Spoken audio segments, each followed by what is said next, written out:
So, know this. Killing is my business, ladies, and business is good. So this is a little bit more of an in-depth guide and look into the bleed build that I did last beta test.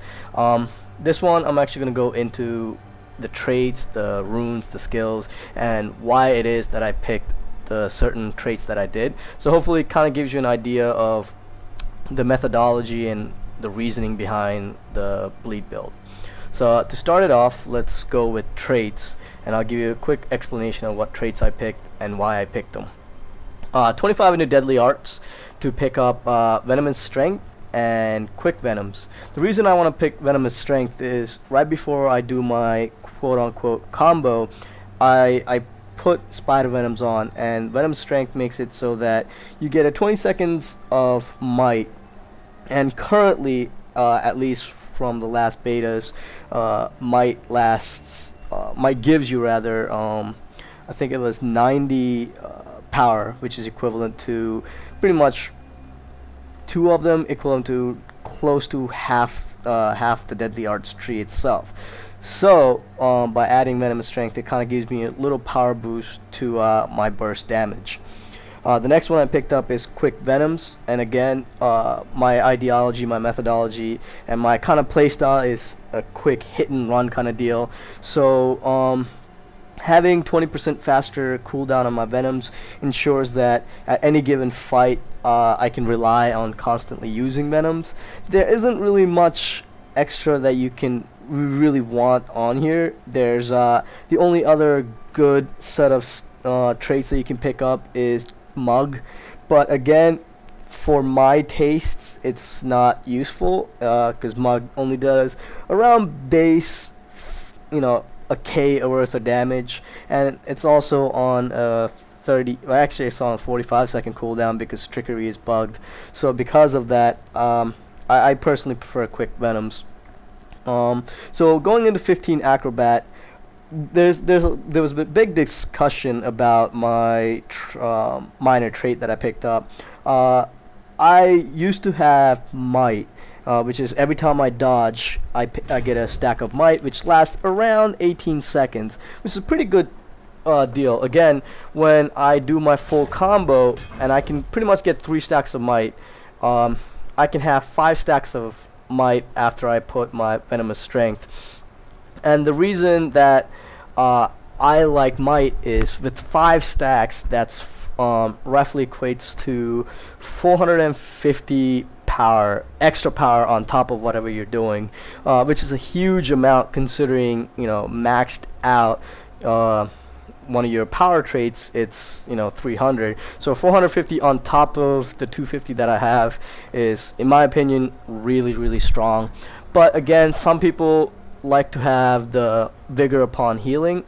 Really depends on what your playstyle is. For me, I can't really remember a situation where I need to dodge a lot. Again, I can pretty much do 3 dodges in a row, so it wasn't a big deal to me. But again, this one's kind of up to you. You can either pick up the vigor one or the might one, depending on how your playstyle is. And last but not least, 30 into trickery, which is your bread and butter. You want to pick up uncatchable for caltrops when you dodge. So if you pick up the vigor one, this actually synergizes a little bit better than might, but nonetheless, pick up that caltrop one. And for your master, you want to pick up tricks recharge 20% faster. This lowers the cooldown for scorpion wire and caltrops down to 24 seconds from 30. It's not a huge boost, but still it's kind of better than any of the traits that you have that's in that master tree. So 24-second caltrop, I prefer it, and I think it's kind of good. And last but not least, which is I think the strongest trait that you have, which is hastened replenishment, which gives you 4 initiative every time you use your healing skill. This is the reason you use withdraw, because every 15 seconds you have a initiative regen. So on to our equipment. The equipment, you can pretty much do whatever. I think the afflicted is bugged. I'm not too sure if that 15% bleed duration is is applying. I think it is applying, but at the same time I can't really verify to see if it is. But regardless, you can put, for me, I have 5 out of 6 afflicted, which gives me 28 condition, 55 condition, 100 condition, as well as Ruin the Undead as my last slot. If the afflicted does not work, it's really strong to go Ruin the Undead, which adds 6 out of 6, 5% your toughness becomes condition damage, which actually bumps it up to about 125 per bleed tick. For the runes on the weapons, this one's actually pretty fun.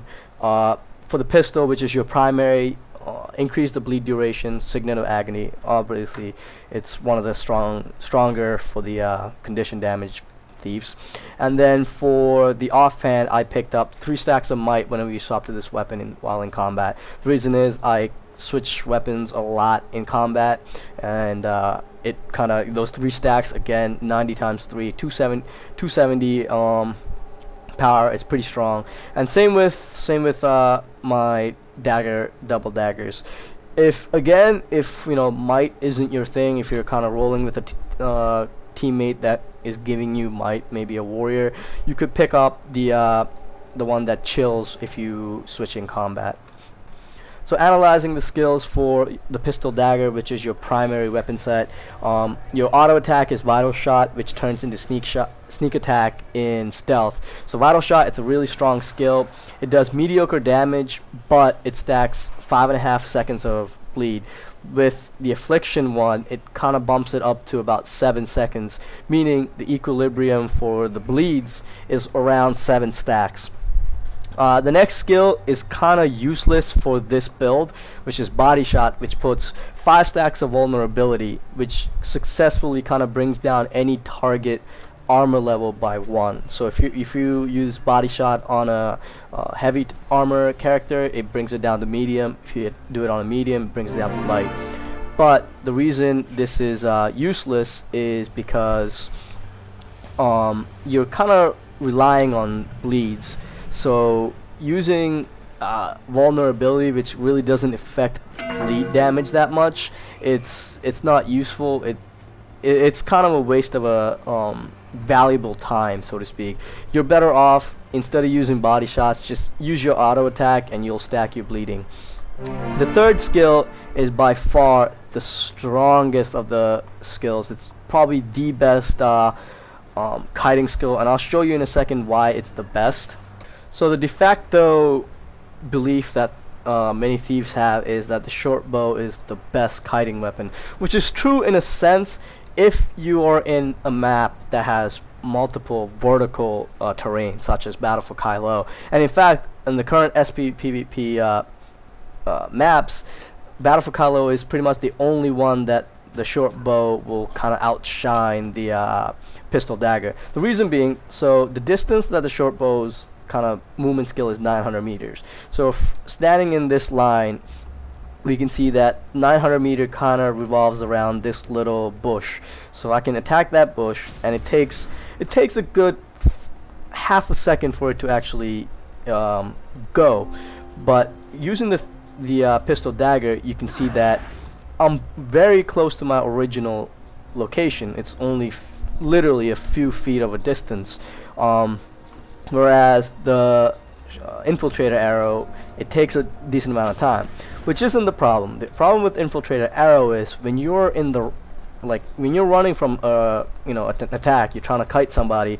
By the time you use infiltrator arrow, you're halfway gone. So like by the time I released it at this location, but I didn't really fire until I'm here. Which is the problem with infiltrator arrow, is that you don't really benefit from that whole 900 yards. Whereas shadow strike, it kind of happens as I'm doing. If I'm running backwards, doesn't really matter. As soon as I hit it, it fires me off.